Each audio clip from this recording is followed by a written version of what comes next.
先唔係我哋諗到咁 wild 嗰啲，唔使加個地字，唔係我諗到，因為好多都會諗即係你知喜愛夜蒲嗰啲係直頭喺廁所佢哋都會親熱埋㗎嘛。冇啲咁嘅嘢㗎啦。係咪 Eric 都中環夜場多年咧？又唔可以咁樣講嘅，係認識啫，認識。有了解過睇戲，同我一樣都係睇嗰啲戲，但係就知邊啲係真邊啲係假。係啦。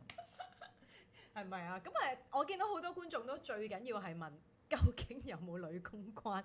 嗱，即刻問咗個主題先。喂，查實我頭先已經講咗啦，查實我哋一個叫包租公嘅角色，咁我哋啲房間就有一啲叫做燈頭啦，大家都明係咩嚟㗎？咁咪揾咗個地方，佢哋自己安排嗰啲客人，安排佢自己啲朋友仔喺裏邊。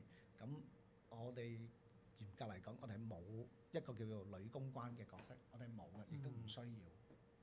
但係就自己去諗啦，啱啱頭先係講啦，嘅嘢。係啦，因為呢啲你哋自己去理解呢個模式係點樣行啦。因為如果舊嗰套模式，所謂真正嘅大富豪夜總會，以前係點嘅咧？以前佢係聘請一啲女孩子作為一個公關去招呼 full time 嘅，即係以前嗰啲要供 MPF 嘅，呢啲係炒散。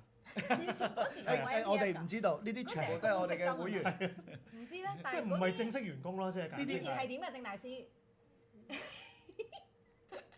員工咯，係員工就係真係真係要請咯。係啊，即係而家你走嚟走去。有掛個 number 嘅真係。係啊。因為我有睇嗰時係咪應召女郎係有阿嘟嘟姐同埋鐘楚紅嗰套咧，係每一次都要着晒啲晚裝裙出嚟，咁然後就真係但係佢哋唔會話好立亂嘅。金雞啊，金雞都係即係啦，阿君如姐咁樣，醉拳嗰個咧，即係全部都係咪以前係咁樣嘅模式㗎？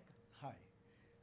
以前係真係咁。以前係真係聘請嘅一個叫公關一個嘅崗位啊。係啊。而家就 casual 啲啦。冇呢樣嘢㗎啦，咁我哋都係喺一個包租公供應個場所。即係個 party room 咁啊，大家個理解。係啊，咁你裏邊全部都係。